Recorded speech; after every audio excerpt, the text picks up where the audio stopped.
Hello dear student, आज एक और इम्पॉर्टेंट सेशन में आप सभी का स्वागत है। तो स्टूडेंट, आज के सेशन में हम बात करेंगे साइंस के मॉक टेस्ट 7 के बारे में। आज हम लोग साइंस में फिजिक्स के कुछ क्वेश्चन को देखेंगे जो कि प्रीवियस ईयर में पूछे गए थे। चलिए फिर आज हमको पता चलेगा कि फिजिक्स में किस लेवल के क्वेश्चन पूछते हैं। और वीडियो को शुरू करते हैं और देख लेते हैं पहला क्वेश्चन कौन सा है। तो पहला हमारा क्वेश्चन है, यदि एक सरल लोलक की आवृत्ति जो है वो 2 हर्ट्ज हो तो 16 सेकेंड में कितने दोलन पूरा करेगा। देखिए, एक फॉर्मूला होता है। सबसे पहली बात हम लोग बात करते हैं जो है दोलन किसे कहते हैं। तो कोई भी वस्तु जो है वो एक स्थान से जब दूसरे स्थान तक गति करती है, फिर उसके बाद क्या करते हैं, उतना ही गति वो इधर भी करती है समान समय अंतराल में। इस गति को जब दोहराती है तो उसको हम लोग बोलते हैं दोलन। तो कह रहा है कितने दोलन पूरा करेगा। तो देखिए, जो फॉर्मूला आपका होता है वो होता है आवृत्ति। आवृत्ति बराबर क्या होता है, दोलन की संख्या होती है, कितने समय में दोलन पूरा किया गया है वो होता है बटे समय। तो हमें आवृत्ति कितनी दी गई है, हमें जो आवृत्ति है वो दी गई है 2 हर्ट्ज। जो आवृत्ति का मात्रक होता है वो हर्ट्ज होता है। एक क्वेश्चन यहाँ से भी बनता है। तो आवृत्ति कितनी है, 2 हर्ट्ज है। और पूछा है दोलन कितना होगा, तो हम लोग इसको ऐसे ही छोड़ देते हैं, दोलन ऐसे ही लिख देते हैं। और जो समय कितना लिया है, तो समय लिया है आपका 16 सेकेंड। तो यहाँ हम लोग 16 लिख देते हैं। अब हम लोग इसको सॉल्व करेंगे तो जो दोलन की संख्या आएगी वो आपकी आ जाएगी 32। जो दोलन की जो संख्या होगी वो आपकी कितनी होगी, 32 होगी। तो ऑप्शन नंबर जो हमारा सी है वो सही हो जाएगा। देखिए, ये क्या है, बिल्कुल फॉर्मूला बेस्ड क्वेश्चन है। जिसको फॉर्मूला पता रहेगा वो इस क्वेश्चन को कर लेगा। बढ़ते हैं दूसरे क्वेश्चन की तरफ। दूसरा क्वेश्चन ये है कि कोई साइकिल किसी सीधी सड़क पर नियत चाल से चल रही है। साइकिल के पहिए की जो है दर्शाते हैं, कौन सी गति दर्शाते हैं, क्या वो वृत्तीय और स्थानांतरी गति दर्शाते हैं। दूसरा है वृत्तीय, एका स्थानांतरी और आवर्ती गति दर्शाते हैं। तीसरा है स्थानांतरी और आवर्ती गति दर्शाते हैं। और चौथा है वृत्तीय और आवर्ती गति दर्शाते हैं। तो देखिए, जब साइकिल जो है वो सीधी सड़क पे नियत चाल से चल रही है तो एक तो उसमें वृत्तीय गति होगी। वृत्तीय गति, जो उसका पहिया है, जो साइकिल का पहिया है वो क्या करेगा, वृत्तीय गति करेगा। और साइकिल एक स्थान से दूसरे स्थान पर जा रही है तो वो स्थानांतरी गति भी करेगा। इसलिए जो हमारा ऑप्शन नंबर ए है वो सही हो जाएगा। क्वेश्चन नंबर 2 का ऑप्शन नंबर ए सही है। आगे देख लेते हैं। क्वेश्चन नंबर 3 हमारा है कि जो कोई बस अपनी यात्रा की पहली 10 किलोमीटर जो है, 10 किलोमीटर की दूरी जो है वो 40 किलोमीटर प्रति घंटा की चाल से, और जो शेष है 45 किलोमीटर जो बचा हुआ दूरी है उसको 60 किलोमीटर प्रति घंटा के औसत चाल से दूरी जो है तय करती है। बस की संपूर्ण यात्रा की औसत चाल हमें बतानी है। जो औसत चाल है वो कितनी होगी। तो सबसे पहले हम लोग बात करते हैं, जब 10 किलोमीटर चलता है और 40 किलोमीटर प्रति घंटा की चाल से चलता है तो सबसे पहले समय जो T1 होगा, पहले कितना समय ले रहा है, तो चल रहा है 10 किलोमीटर और उसकी जो चाल है वो कितनी है, 40 किलोमीटर प्रति हावर है, km प्रति हावर है। और जो दूरी है वो कितनी है, 10 किलोमीटर है। तो कितना जो हमारा समय हो जाएगा वो कितना हो जाएगा, ये आपको हम सॉल्व कर देंगे तो 1/4 हावर हो जाएगा। 1/4 घंटे लेता है ये दूरी तय करने में। दूसरा, अगर समय की बात करें, जो शेष दूरी है, शेष हमारी दूरी कितनी है, 45। तो जो 45 किलोमीटर की जो दूरी है T2 अगर हम लोग निकालें तो दूरी कितनी है, 45 किलोमीटर है। और चाल जो है वो कितना है, 60 किलोमीटर प्रति हावर है, 60 किलोमीटर प्रति हावर है। और जो दूरी है वो कितनी है, 45 किलोमीटर है। अगर हम लोग इसको सॉल्व करते हैं तो ये आपका 15 से कटेगा, 15 × 45 और 15 चौका 60। 3/4 हावर में ये क्या करेगा कि T2 दूरी को तय कर लेगा। देखिए, ये कैसे हम लोग सॉल्व कर रहे हैं, ये हम लोग सॉल्व कर रहे हैं चाल बराबर दूरी बटे समय वाले फॉर्मूले से हम लोग सॉल्व कर रहे हैं। यहाँ हम लोग समय निकाल रहे हैं तो समय को हम लोग इधर कर देंगे, चाल को नीचे कर देंगे, तो ये आपका फॉर्मूला बन के निकल आएगा। तो हमारा जो समय T1 मिला है वो हमें 1/4 मिला है, T2 कितना मिला है, 3/4 मिला है। अब हमें कह रहा है कि औसत जो चाल है उसकी वो कितनी होगी। तो देखिए, औसत जो चाल होती है, औसत चाल की बात कर रहे हैं हम लोग, औसत चाल वो कितनी होती है, औसत मतलब होती है कुल दूरी। कुल दूरी यहाँ हम लोग का फॉर्मूला है, तो यहाँ हम लोग बोलेंगे कुल दूरी बट्टे क्या होता है, कुल समय। कुल समय कितना लिया गया है। तो देखिए, कुल दूरी कितनी है, पहले तो वो 10 किलोमीटर दूरी तय कर रहा है, फिर कितना तय कर रहा है, शेष 45। इसका मतलब है 10 और 45 अगर हम लोग ऐड कर दें तो हम लोग को कुल दूरी पता चल पाएगा। तो हम लोग की जो कुल दूरी है वो कितनी है, 10 है और 45 है। और जो कुल समय लग रहा है, समय कितना है, 1/4 लग रहा है एक बार, और दूसरे बार में 3/4 लग रहा है। तो हम लोग लिख देंगे इसको, 1/4 हो जाएगा और प्लस 3/4 हो जाएगा। तो हमारी जो कुल दूरी आ गई, जो हमारी औसत चाल आ गई वो कितनी आ गई आपकी इसको हम लोग सॉल्व करेंगे तो ये आपका कितना हो जाएगा 55 हो जाएगा, और इसको हम लोग सॉल्व करेंगे तो ये आएगा 4/4 आएगा, और ये कट जाएगा तो ये आपका आएगा 55, कितना आएगा किलोमीटर प्रति हावर। ये आपका आ जाएगा आंसर। तो हम लोग का जो आंसर नंबर जो बी है वो सही हो जाएगा। तो इसी प्रकार से जो फॉर्मूला बेस्ड क्वेश्चन आते हैं तो आप लोग को इसी प्रकार से सॉल्व करना है। तो क्वेश्चन नंबर 3 का ऑप्शन नंबर बी सही है। आगे देख लेते हैं, क्वेश्चन नंबर 4 हमारा है, कोई 6 की ग्रह का जो द्रव्यमान का पिंड है किसी घर्षण रहित क्षैतिज पृष्ठ पर 3 किलोमीटर प्रति सेकेंड के एक समान चाल से फिसल रहा है। इस पिंड को इसी चाल से सरल रेखा के अनुदिश गति करने के लिए आवश्यक बल कितना है? क्या 27 न्यूटन है, क्या 54 न्यूटन है, या फिर 18 न्यूटन है, या फिर 0 न्यूटन है? देखिए, सबसे पहले हमें ये ध्यान रखना है कि सवाल में पूछ क्या रहा है। सवाल में बोल रहा है कि एक समान चाल से चल रहा है और जो पृष्ठ है वो घर्षण रहित है। और जो न्यूटन का जो प्रथम नियम होता है वो कहता है कि अगर कोई वस्तु स्थिर है तो वो स्थिर ही रहेगी, और गतिशील है तो गतिशील ही रहेगी जब तक कोई उस पर बाह्य बल ना लगे। तो यहाँ पे क्या है, कोई घर्षण बल तो लग ही नहीं रहा है। जो सरफेस का घर्षण होता है, मान सपोज करते हैं ये हमारा पृष्ठ है, इसमें से द्रव्यमान का जो ये 6 किलो का जो पिंड है वो सरक रहा है, तो यहाँ तो कोई घर्षण बल इसके विपरीत में काम नहीं कर रही है, तो ये पिंड क्या है, सरकता ही रहेगा, इस पे कोई भी बल काम नहीं करेगा। तो ऑप्शन नंबर जो डी हमारा है वो सही हो जाएगा। 0 न्यूटन बल का जो है इस पे काम कर रहा है, इसका मतलब कोई भी बल इस पे काम नहीं कर रहा है। तो क्वेश्चन नंबर 4 का ऑप्शन नंबर जो डी हमारा है वो सही हो जाएगा। आगे बढ़ते हैं, क्वेश्चन नंबर 5, कक्षा जो हमारा 6 है के शिक्षार्थियों को गति और समय प्रकरण पढ़ाते समय सविता शिक्षार्थियों को विभिन्न प्रकार के गति के उदाहरण देती है। उसके द्वारा दिया गया निम्न में से कौन सा उदाहरण गलत है? हमें किसका चैप्टर पढ़ाना है? गति और समय का पढ़ाना है, और हमें उदाहरण देना है। तो बोल रहा है कि इसमें से कौन सा ऐसा एग्जाम्पल है जो कि गलत है। पहला हमारा ऑप्शन है गतिमान कार में बैठे लड़के की कार के अनुसार जो गति हो रही है वो, तो ये बात तो बिल्कुल सही है। दूसरा है मैरी गो राउंड में बैठे लड़के की गति, तो ये भी सही है, गति भी लग रही है उसमें, समय भी लग रहा है हमारा। तीसरा हमारा है विद्युतीय घंटे के हथौड़े की गति, तो देखिए ये जो ऑप्शन हमारा है वही आपका गलत हो जाएगा। इससे हम लोग जो है गति और समय का जो एग्जाम्पल है वो नहीं दे सकते। चौथा हमारा है बल्लेबाज द्वारा मारी गई क्रिकेट की बॉल की गति, तो ये भी बात बिल्कुल सही है कि किस स्पीड से जो है बॉल आई थी और कितना टाइम लगा था उसको हिट करने में, तो ये भी क्या होगा, आपका गति और समय का एक एग्जाम्पल हो जाएगा। तो क्वेश्चन नंबर 5 का जो है ऑप्शन नंबर जो हमारा सी है वो सही हो जाएगा। आगे बढ़ते हैं, क्वेश्चन नंबर 6 हमारा है, किसी गतिमान कार के पथमापी ओडोमीटर का प्रातः 8 बजे जो पाठ्यांक है वो 36,540 किलोमीटर तथा प्रातः 10 बजे जो पाठ्यांक है वो 36,660 किलोमीटर जो है तय किया गया है। यदि कार टेढ़े मेढ़े पथ पर असमान चाल से गति करती है तो कार की औसत चाल कितनी होगी? आप लोग देख रहे हैं बार बार औसत चाल पूछ रहा है। चलिए हम लोग निकालते हैं जो कार है वो कैसी गति कर रही है, असमान गति कर रही है। तो हमें सबसे पहले जो औसत चाल निकालना होता है, तो हमें पता करना है औसत जो चाल होता है, औसत चाल जो होता है उसका जो फॉर्मूला होता है, इसका मतलब होता है कुल दूरी, जितनी दूरी तय की गई है और जितना समय लगा है, कुल दूरी अपान कुल समय जो होता है उसे हम लोग बोलते हैं औसत चाल। अब हमें कुल दूरी निकालना है। कुल दूरी हम लोग कैसे निकालेंगे, क्योंकि ये टेढ़े मेढ़े पथ पे गई है तो हम लोग क्या करेंगे, माइनस कर देंगे। तो जो हमारा 36,660 है उसमें से हम लोग माइनस करेंगे 36,540 को, और समय कितना लगा है, तो देखिए यहाँ कितना 8 बजे शुरू किया गया था पाठ्यांक दर्ज करना और 10 बजे तक किया गया है, इसका मतलब 2 घंटे हमें लगे हैं। तो जो हमारा जो समय है वो हो गया 2 आवर, 2 घंटे हो गए। तो अगर हम लोग इसको सॉल्व करेंगे तो ये आपका आएगा, इसको इसमें से माइनस करते हैं तो ये आएगा आपका 120 किलोमीटर, और यहाँ पे आपका है 2 घंटे, 2 आवर, ये आपका हो गया। इसको अगर हम लोग सॉल्व करेंगे तो देखिए 120 किलोमीटर को अगर हम लोग मीटर में बदलेंगे तो ये आपका हो जाएगा 120 × 1000 अपान 2। अगर 2 को हम लोग सेकेंड में बदलते हैं तो ये आपका हो जाएगा 60 × 60। अगर हम लोग इसको सॉल्व करते हैं तो ये आपका हो जाएगा 16.6 आएगा आपका मीटर पर सेकेंड।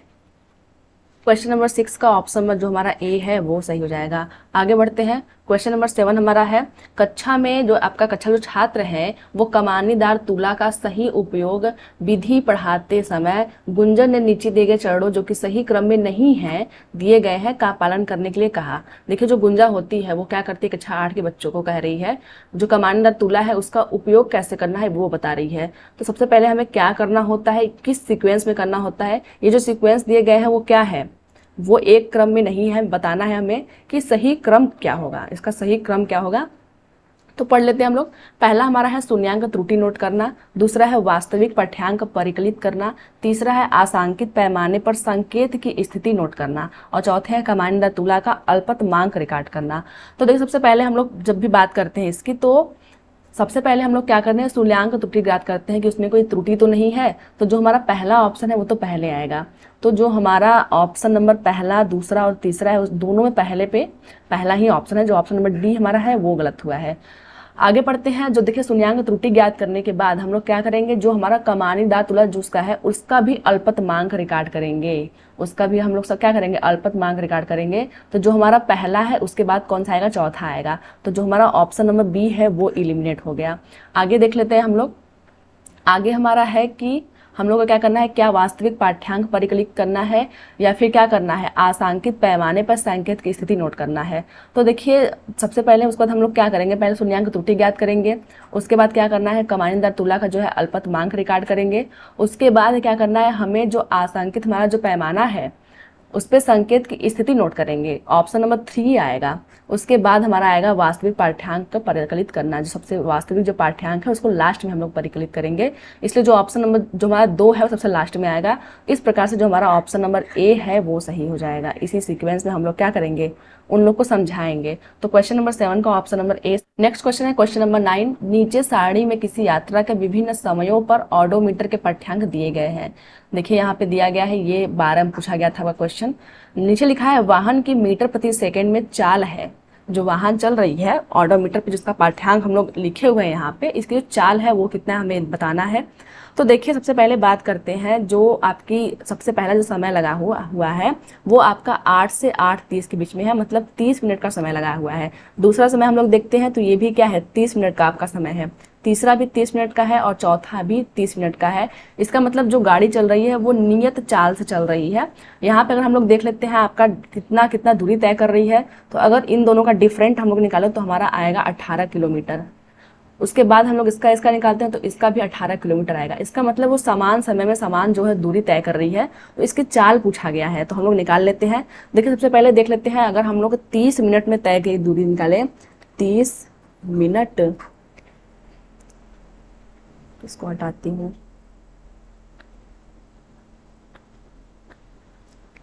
30 मिनट में तय की गई दूरी जो हमारी है वो कितनी है, 18 किलोमीटर है। तो देखिए अगर हम लोग इसको हम लोग सेकंड में बदलते हैं तो 30 × 60 हो जाएगा, तभी आपका सेकंड आएगा। तो सेकंड में तय की गई दूरी कितनी रहेगी। अब ये किलोमीटर में है तो इसको हम लोग मीटर में बदल देते हैं, तो ये आपका कितना हो जाएगा, 18 के बाद हम लोग लगा देते हैं 1000, तो ये आपका मीटर में बदल गया, ये मीटर हो गया। अब यहाँ पर हम लोग देख लेते हैं कि इसको हम लोग मल्टीप्लाई करते हैं तो ये आपका हो गया 1800। 1800 सेकेंड में ये कितनी दूरी तय कर रही है, 18,000 तय कर रही है, मीटर तय कर रही है। तो पूछा गया है क्या कि इसकी जो प्रति सेकेंड चाल है, मतलब 1 सेकेंड में हमें चाल देखना है, तो जो प्रति सेकेंड चाल है तो 1 सेकेंड में कितना दूरी तय करेगी ये, तो 1 सेकेंड में ये क्या करेगी, 18,000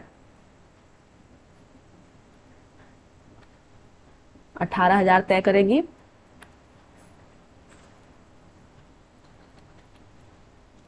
कितना, 1800 सेकेंड में। तो हम लोग इसको सॉल्व करेंगे तो ये हमारा आएगा 10 मीटर पर सेकेंड से वो चल रही है गाड़ी। तो यहाँ हम लोग देख लेते हैं, जो हमारा ऑप्शन नंबर सी है वो सही हो जाएगा। ऑप्शन नंबर सी जो है वो सही हो जाएगा। आगे बढ़ते हैं क्वेश्चन नंबर 10 की तरफ। 10 नंबर क्वेश्चन है, गति के निम्न उदाहरणों में से किसमें तय की गई दूरी और विस्थापन के परिमाण बराबर है। सबसे पहले हम लोग देख लेते हैं दूरी और विस्थापन कहते किसको हैं। तो देखिए अगर कोई जो आपकी मान लीजिए एक कार है, वो यहाँ से चलती है और 2 किलोमीटर दूरी तय करती है, यहाँ पहुँचती है। उसके बाद ये क्या करती है, पुनः जो है वापस आती है और यहाँ पे पहुँचती है, फिर से ये 2 किलोमीटर तय करती है। तो अगर हम लोग दूरी की बात करेंगे, जो दूरी हमारी है वो कितनी हो जाएगी, तो देखिए जो दूरी है वो कितनी हो जाएगी, 2 किलोमीटर जाने में लगा है, 2 किलोमीटर आने में लगा है, तो जो दूरी है आपकी वो 4 किलोमीटर हो जाएगी। लेकिन अगर विस्थापन की बात करें तो देखिए विस्थापन जो होता है उसका मतलब ये होता है कि जो हमारी अंतिम स्थिति है, अंतिम स्थिति ये हमारी है और प्रारंभिक स्थिति जो हमारी है ये वाली हमारी है, उसके बीच की न्यूनतम दूरी कितनी है, उसी को हम लोग विस्थापन बोलते हैं। तो देखिए जो हमारी अंतिम स्थिति थी वो 2 किलोमीटर थी, उसके बाद जो हमारी प्रारंभिक स्थिति है वो भी 2 किलोमीटर है। तो जो विस्थापन हुआ, विस्थापन वो क्या हो गया, 0 हो गया। क्यों? क्योंकि जो अंतर आपका आया है वो 2-2 किलोमीटर का है, तो मतलब जाने में 2 किलोमीटर लगा है और आने में 2 किलोमीटर लगा है, इसका मतलब जो अंतर होगा वो 0 हमारा आएगा। तो हम लोग बोलेंगे जो विस्थापन हुआ है वो 0 हुआ है, और जो दूरी तय की गई है वो 4 किलोमीटर दूरी तय की गई है। तो इसी कॉन्सेप्ट पे एक क्वेश्चन पूछा गया है। पहला हमारा ऑप्शन है वृत्ताकार पथ पे चलती हुई कार। अब देखिए अगर कोई कार वृत्ताकार पथ पे चल रही है, सपोज करते हैं यहाँ चलना शुरू की है और ये वृत्ताकार पथ पे चलते चलते चलते चलते फिर वही उसी स्थान पे पहुंच गई, तो जो दूरी तय की गई है वो तो सही है, लेकिन उसका विस्थापन जो है वो 0 हो गया। सपोज करते हैं इसकी अगर परिधि आपका 4 है, तो जो आपका दूरी है वो तो 4 आपका हो जाएगा, लेकिन जो विस्थापन रहेगा वो आपका 0 हो जाएगा। तो कह रहा है कौन में बराबर है, तो इसमें तो बराबर है नहीं, ये तो आपका जो दूरी है वो 4 है, विस्थापन आपका 0 हो गया, तो पहला तो ऑप्शन नहीं होगा, इसको हम लोग कट कर देते हैं। दूसरा हमारा है दोलन करता हुआ लोलक। अब देखिए दोलन मैंने बताया आपको, दोलन क्या होती है, सपोज करते हैं ये एक पेंडुलम लटका हुआ है, ये क्या कर रहा है, जितना ये विस्थापित जितना दूरी इधर तय कर रहा है उतनी ही दूरी ये इधर कर रहा है। सपोज करते हैं 2 मीटर की अगर दूरी इधर तय कर रहा है तो 2 मीटर इधर भी जाएगा, लेकिन क्या कर रहा है कि फिर से वो अपने स्थान पे आ जा रहा है। सपोज करते हैं फिर से अपने स्थान पे वापस ये आ रहा है, इसका मतलब यहाँ तो माइनस हो गया। तो ये भी क्या कर रहा है कि इसका भी जो दूरी है वो तो 4 मीटर हो जाएगी, लेकिन विस्थापन कितना होगा, 0 हो जाएगा। तो ये वाला भी ऑप्शन आपका नहीं होगा। तीसरा हमारा है सूर्य के इर्द गिर्द घूमती हुई पृथ्वी। तो देखिए ये सन हमारा है और यहाँ पे जो पृथ्वी हमारी है वो चक्कर लगा रही है। अब सपोज करते हैं यहाँ से लगाना शुरू की, फिर ऐसे से लगाते हुआ अपने स्थान पे पहुंच गई, तो उसने दूरी तो तय किया, लेकिन जो विस्थापन हुआ है फिर से वो 0 हो गया, ये भी नहीं होगा। चौथा हमारा है सीधी सड़क पे चलती हुई कार। अब सपोज करते हैं कार हमारी यहाँ चलना शुरू हुई, सीधी सड़क पे ये जा रही है जा रही है जा रही है, यहाँ ये नहीं बताया गया है कि ये वापस भी आ रही है। हम लोगों ने तीनों एग्जाम्पल देखा, उसमें क्या कर रही थी, वापस भी आ रही थी। चाहे वो वृत्ताकार पथ है तो वापस आएगी, दोलन करता हुआ लोलक रहेगा तो दोलन में भी वापस आएगा अपने स्थान पे, सूर्य के इर्द गिर्द घूमेगी तब भी अपने स्थान पर वापस आएगी कभी न कभी। लेकिन ये कह रहा है सीधी सड़क पे चलती हुई कार, इसमें ये नहीं बताया गया कि वो वापस भी आ रही है। तो ये आपका क्या हो गया, ये आपका है कि दूरी और विस्थापन बराबर होगा। सपोज करते हैं अगर ये 2 मीटर की दूरी तय किया गया है यहाँ से यहाँ तक का, तो जो विस्थापन भी हुआ है वो भी आपका 2 किलोमीटर ही हुआ है। तो इसलिए जो क्वेश्चन नंबर 10 है उसका ऑप्शन नंबर डी से हो जाएगा। आगे देख लेते हैं क्वेश्चन नंबर 11। क्वेश्चन नंबर 11 हमारा है किसी लंबी दौड़ में धावकों को दौड़ पथ के 4 चक्कर लगाने हैं और दौड़ का जो प्रारंभ और अंत है एक ही स्थान से हो रहा है। एक चक्कर की लंबाई 200 मीटर है। जब धावक दौड़ पूरी कर लेते हैं तो उसका कुल विस्थापन कितना होगा। तो देखिए कह रहा है कि जो धावक है वो 200 मीटर के पथ पे जाना है, उसको ये पथ कितना है 200 मीटर, 4 चक्कर लगाना है। तो एक चक्कर तो ये गया यहाँ से यहाँ तक 200 मीटर तय किया, उसके बाद क्या किया कि फिर यहाँ से ये वापस इधर आया, तो फिर क्या किया 200 मीटर तय किया, फिर तिबारा ये गया तीसरी बार इधर से इधर, फिर ये 200 मीटर तय किया, और चौथी बार ये फिर इधर से इधर आया, तब जाके इसका चक्कर पूरा हुआ, तो फिर यहाँ पहुंचा। इसका मतलब 200 फिर तय किया गया। तो ये हम लोगों ने जोड़ दिया, तो ये आपका हो गया 800। अब ये 800 क्या है, क्या आपका आंसर है, तो नहीं, 800 वाला जो आंसर होगा वो गलत हो जाएगा, क्योंकि कुछ बच्चे क्या करेंगे 800 पे ही टिक करेंगे। ये हमारी तो दूरी निकल के आई है, ये हमारा विस्थापन नहीं निकल के आएगा। आपको यहाँ पे पूछा गया है कुल विस्थापन कितना होगा, और हम लोग जानते हैं जो विस्थापन होता है उसमें क्या होता है, प्रारंभिक स्थिति जो होती है और अंतिम स्थिति को हम लोग माइनस कर देते हैं। तो प्रारंभिक स्थिति में वो 200 गया, फिर वो 200 लौट के आया, मतलब माइनस मतलब 0 हो गया, फिर वो 200 गया और 200 वापस लौट के आया, तो फिर इसका विस्थापन 0 हो गया। इसका मतलब वो फिर से अपने स्थान पे ही है, मतलब विस्थापित नहीं हुआ है। इसलिए जो हमारा ऑप्शन नंबर जो डी है वो सही हो जाएगा, 0 मीटर उसका विस्थापन हुआ है। तो क्वेश्चन नंबर 11 का ऑप्शन नंबर डी सही हो जाएगा। आगे देख लेते हैं क्वेश्चन नंबर 12। क्वेश्चन नंबर 12 हमारा है प्रति 1 सेकेंड में वेग परिवर्तन की दर को क्या कहते हैं। देखिए डेफिनेशन सीधे सीधे दिया गया है। ये डेफिनेशन किसका है, चाल का है, विस्थापन का है, त्वरण का है या फिर औसत चाल का है। तो देखिए जो विस्थापन जो आपका त्वरण होता है, ऑप्शन नंबर जो सी है वो सही हो जाएगा। त्वरण क्या होता है, प्रति 1 सेकेंड में वेग परिवर्तन की दर को जो होता है त्वरण कहते हैं। सीधे सीधे हम लोग बोल सकते हैं वेग परिवर्तन की दर को त्वरण कहते हैं। तो ऑप्शन नंबर जो सी हमारा है वो सही हो जाएगा। आगे बढ़ते हैं क्वेश्चन नंबर 30। विद्युत आवेश जो होता है वो कूलम्ब से संबंधित है, तो विभवांतर जो है वो किससे संबंधित रहेगा। तो देखिए जो विद्युत आवेश होता है उसका जो मात्रक होता है वो कूलम्ब होता है। विभवांतर किसका होता है? क्या वो वोल्ट का होता है, या फिर ल्यूमेन का होता है, या फिर ओम का होता है, या फिर डेसिबल का होता है? तो देखिए जो विभवांतर होता है उसका जो मात्रक होता है वो होता है वोल्ट। ऑप्शन नंबर जो हमारा ए है वो सही हो जाएगा। आगे देख लेते हैं क्वेश्चन नंबर 14। क्वेश्चन नंबर 14 हमारा है लंबाई का सही आरोही क्रम क्या है? तो देखिए लंबाई का हमें देखना है। अब हम लोग इसको देख के कंफ्यूज जाएंगे, तो इससे अच्छा है कि हम लोग लिख लें। तो पहले आपका क्या आता है? मिली आता है। यहाँ पे हम लोग लिख लेते हैं। पहले पहले आपका क्या आता है? मिली आता है। फिर आपका क्या होता है? सेंटी आता है। फिर आपका डेसी आता है। फिर आपका होता है मीटर। फिर आपका क्या होता है? डेका। फिर आपका आता है हेक्टो। फिर आपका आता है kilo. Milli, centi, decimetre, deka, hecto, kilometre. तो देखिए हमें क्या करना है? आरोही क्रम में करना है। आरोही मतलब बढ़ता हुआ क्रम। तो देखिए बढ़ता हुआ क्रम आपका इधर से इधर साइड में है, ये है आपका बढ़ता हुआ क्रम। तो डेसी के बाद बोल रहा है हेक्टो। अब हमारा डेसी कहाँ है? डेसी यहाँ पे है और हेक्टो यहाँ पे है, तो ये तो होगा नहीं। दूसरा हमारा है हेक्टो के बाद डेका। तो ये हेक्टो आपका कहाँ है? यहाँ पे हेक्टो है, और डेका आपका कहाँ है? यहाँ पे है। तो ये तो क्या है? उल्टा क्रम चल रहा है, तो ये भी नहीं होगा। तीसरा हमारा बोल रहा है किलो के बाद हेक्टो। तो किलो के बाद हमारा हेक्टो आ रहा है, तो ये किधर चल रहा है? इधर चल रहा है, तो ये भी क्या होगा? गलत हो जाएगा। और चौथा हमारा है डेसी के बाद मीटर। तो जो डेसी है, यहाँ रहा डेसी, उसके बाद आपका मीटर, फिर कह रहा है, फिर डेका आएगा, फिर डेका आ रहा है, फिर कह रहा है हेक्टो आएगा, तो फिर हेक्टो भी आ रहा है, और फिर कह रहा है किलो आएगा, तो यहाँ पे किलो भी आ रहा है। तो इस प्रकार से जो हमारा ऑप्शन नंबर डी है वो सही हो जाएगा। ये आरोही क्रम पूछा गया है, इसलिए हम लोग का जो ऑप्शन नंबर डी है वो सही होगा। आगे बढ़ जाते हैं क्वेश्चन नंबर 15। सौरभ अपनी कार को 45 किलोमीटर प्रति हावर के वेग से चला रहा है, वह 1 मिनट में कितनी दूरी तय करेगा? देखिए बोल क्या रहा है कि 45 किलोमीटर प्रति घंटे के स्पीड से चल रहा है। तो हम लोग क्या करेंगे कि ये बोल रहा है कि वह 1 मिनट में कितनी दूरी तय करेगा। तो यहाँ बोल रहा है कि 45 किलोमीटर प्रति आवर, तो हम देख रहे हैं 1 घंटे में क्या होता है? 60 मिनट होता है, 60 मिनट। और 60 मिनट में ये कितना जा रहा है? 45 किलोमीटर जा रहा है, 45 किलोमीटर जा रहा है। तो हम लोग अगर 1 मिनट में निकालें, 1 मिनट में, तो ये आपका क्या हो जाएगा? 45/60, ये आपका हो जाएगा। अगर हम लोग इसको निकालेंगे तो किलोमीटर में है। अगर हम लोग इसको सॉल्व करते हैं तो ये आपका कितना आएगा? ये आपका आएगा 0.75 किलोमीटर। और अगर हम लोग इसको मीटर में बदलते हैं तो ये आपका हो जाएगा 750 मीटर। तो 1 मिनट में बोला 1 मिनट में कितनी दूरी तय करेगा? तो 1 मिनट में वो क्या करेगा? 750 मीटर की दूरी तय करेगा, क्योंकि आंसर हमारा मीटर में दिया है, इसलिए हम लोगों ने इसको मीटर में बदल दिया है। तो ऑप्शन नंबर जो हमारा बी है वो सही हो जाएगा। यहाँ आपका ऑप्शन नंबर बी सही हो जाएगा। आगे बढ़ जाते हैं क्वेश्चन नंबर 16। क्वेश्चन नंबर 16 है सिलाई मशीन की सुई में कौन सी गति होती है? देखिए जब मैंने आपको थ्योरी सेक्शन करवाया था तो उसमें मैंने बताया था, ये क्लास 6 में दिया गया है, क्लास 6 के एनसीईआरटी में है कि जब सिलाई मशीन की जो सुई की गति होती है वो कौन सी होती है? सरल रेखीय गति होती है, वर्तुल होती है, आवृत्ति होती है, वर्तुल और आवृत्ति होती है। तो क्वेश्चन नंबर 16 जो है उसका जो हमारा ऑप्शन नंबर जो सी है वो सही हो जाएगा। आवर्ती गति होती है। क्यों? क्योंकि जो सिलाई मशीन की जो सुई होती है वो बार बार क्या करती है? एक ही जगह पे वो बार बार आती जाती रहती है।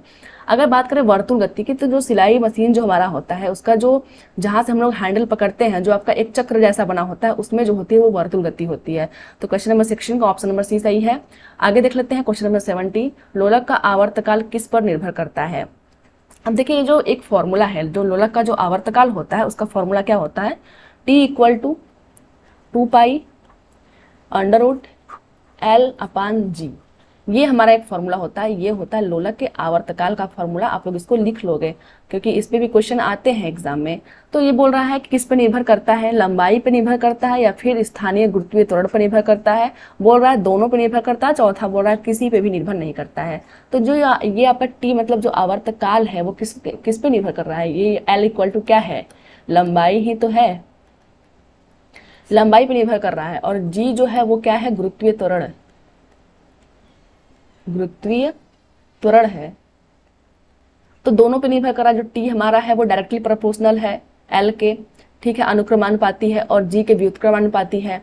तो क्वेश्चन नंबर जो 70 है हमारा ऑप्शन नंबर जो सी है वो सही हो जाएगा। देखिए एग्जाम में क्या आता है? द्रव्यमान पर निर्भर करता है, द्रव्यमान पर निर्भर करता है। तो क्या आपको कहीं भी m दिखाई दे रहा है? m = होता है द्रव्यमान, मास होता है। तो कहीं भी आपको m दिखाई दे रहा है? इस फॉर्मूले में कहीं भी m नहीं है, इसलिए हम लोग बोलेंगे जो लोलक का जो आवर्तकाल है वो द्रव्यमान पर निर्भर नहीं करता है।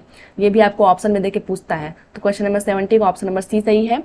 आगे देख लेते हैं क्वेश्चन नंबर 80। निम्न में से कौन सी राशि अदिश राशि नहीं है। देखिए यहाँ पे अदिश और सदिश पूछा गया है, तो एक कॉन्सेप्ट होता है, एक होती है अदिश और एक होती है सदिश। तो देखिए अदिश की अगर हम लोग बात करें तो जो अदिश होती है इसमें केवल परिमाण की आवश्यकता होती है, केवल परिमाण की आवश्यकता होती है। और जो सदिश होती है उसमें परिमाण की तो आवश्यकता होती है, साथ में दिशा की भी आवश्यकता होती है। किस दिशा में, एग्जाम्पल समझते हैं। सबसे पहले इस क्वेश्चन को सॉल्व करते हैं। तो जो अदिश राशि बोला है नहीं है, समय, चाल, द्रव्यमान और त्वरण। तो देखिए जो त्वरण होती है वह एक सदिश राशि है। ऑप्शन नंबर जो डी है वो सही हो जाएगा। और क्या होता है, बल लिख लेते हैं। बल जो होता है वो भी आपके क्या है, सदिश राशि है। अब ये कैसे है, देखिए जब भी हम लोग किसी चीज़ पे बल लगाते हैं, सपोज करते हैं ये एक ईंट है, इसको हमें बल लगाना है, तो हम लोग इस डायरेक्शन से लगाते हैं ताकि ये इधर खिसक के चली जाए।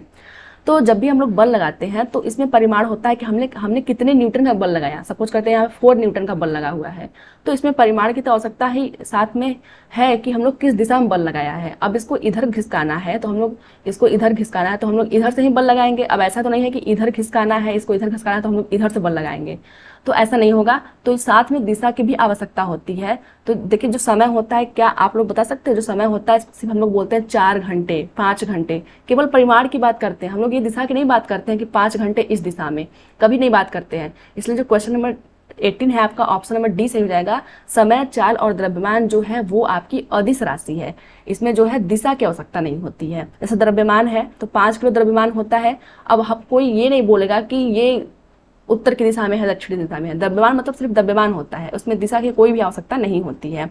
आगे बढ़ जाते हैं क्वेश्चन नंबर 90 नंबर क्वेश्चन बोल रहा है ताप का SI मात्रक है। जो ताप होता है उसका मात्रक कौन सा होता है ये पूछा गया है। तो क्या एम्पियर होता है, यहाँ एम्पियर है। दूसरा है क्या केल्विन होता है। तीसरा है क्या कैंडेला होता है। और चौथा है क्या रेडियन होता है। तो देखिए जो ताप का SI मात्रक होता है वो होता है केल्विन। ऑप्शन नंबर जो बी हमारा है वो सही हो जाएगा। हम लोग कुछ मात्रक की और बात कर लेते हैं, कुछ मात्रक जो बार बार आपके एग्जाम में पूछे जाते हैं। देखिए सबसे पहले हम लोग यहाँ पे लिखते हैं राशि, भौतिक राशि, भौतिक राशि लिख लेते हैं, भौतिक राशि। और इधर हम लोग लिखते हैं मात्रक। तो पहली जो हमारी भौतिक राशि है वो है लंबाई। लंबाई का मात्रक क्या होता है, मीटर होता है। फिर आता है आपका द्रव्यमान। द्रव्यमान, द्रव्यमान का क्या होता है, किलो जो है किलोग्राम होता है, केजी हम लोग बोल सकते हैं। फिर आपका आता है समय। समय का क्या होता है, घंटा होता है कि मिनट होता है, सेकेंड होता है समय का, सेकेंड। आगे है, देखिए पूछ सकता है समय का जो मात्रक होता है वो घंटा है, समय है, ऐसा करके पूछ सकता है, तो आप लोग इसको ध्यान देंगे। अगला आपका है विद्युत धारा। विद्युत धारा इसका क्या होता है, तो इसका होता है एम्पियर। अगला हमारा है ताप। तो यहाँ पे ताप का पूछा ही गया था तो हमने बताया केल्विन होता है। ताप का क्या हो गया, केल्विन हो गया। आगे देखिए एक होता है ज्योति तीव्रता। ज्योति तीव्रता इसका आपका क्या हो गया, कैंडेला हो गया, कैंडेला। आपको इन सबको याद करना है। फिर आपका आ गया पदार्थ की मात्रा। पदार्थ की मात्रा, जो पदार्थ की मात्रा का जो मात्रक होता है वो आपका होता है मोल। मोल, ये आपके जो 7 मात्रक है, 7 जो भौतिक राशियां हैं उनके जो है मात्रक दिए गए हैं। 1 2 3 4 5 6 7, ये जो 7 आपके नंबर में है इनके मात्रक दिए गए हैं। मात्रक इंपॉर्टेंट होते हैं। यहाँ ताप का पूछा गया था तो हम लोगों ने केल्विन पे टिक कर दिया है। तो क्वेश्चन नंबर 19 का ऑप्शन नंबर बी जो है वो सही हो जाएगा। देखिए यहाँ पे दिया है रेडियन। जो रेडियन होता है वो कोण का मात्रक होता है, कोण। रेडियन और स्टेर रेडियन जो होता है वो कोण का मात्रक होता है। आगे बढ़ते हैं क्वेश्चन नंबर 20। किसी सरल लोलक का आवर्तकाल जो है वो 1.6 सेकेंड है, वह 32 सेकेंड में कितने दोलन पूरा करेगा। तो जो क्वेश्चन नंबर 20 है उसको हम लोग कर लेते हैं। देखिए बोल रहा है कि 1.6 सेकेंड में कितना तय कर रहा है, दोलन की संख्या जो कितनी है, 1 है। तो बोल रहा है 32 सेकेंड में कितना करेगा। अब 32 सेकेंड की बात करते हैं हम लोग, इसमें कितना करेगा, x, सपोज करते हैं x करेगा। अब 1.6 सेकेंड में एक दोलन पूरा कर रहा है तो 32 सेकेंड में सपोज करते हैं x करेगा। अब लोग हम लोग इसको करते हैं तिर्यक मल्टीप्लिकेशन इधर इधर। तो 1.6 इंटू x हो गया और यहाँ पे क्या होगा 32 सेकेंड इसको हम लोग सॉल्व करेंगे तो x इक्वल टू 32/1.6। इसको हम लोग सॉल्व करेंगे तो ये आपका हो जाएगा, यहाँ पे मल्टीप्लिकेशन विध्यास का करेंगे, यहाँ विध्यास का करेंगे, आपको हो जाएगा 320 और यहाँ पे हो जाएगा 16। इसको हम लोग सॉल्व करेंगे तो ये आपका आएगा 20। इसका मतलब ऑप्शन नंबर जो हमारा बी है वो सही हो जाएगा। तो 32 सेकेंड में कितना दोलन पूरा करेगा? 20 दोलन पूरा करेगा। तो फ्रेंड्स ये तो थी आज की वीडियो। आई होप कि आज की वीडियो पसंद आई होगी। आज की वीडियो थोड़ी सी टफ थी क्योंकि ये फिजिक्स का चल रहा है सेशन। तो फिर मिलते हैं किसी वीडियो में, तब तक के लिए धन्यवाद।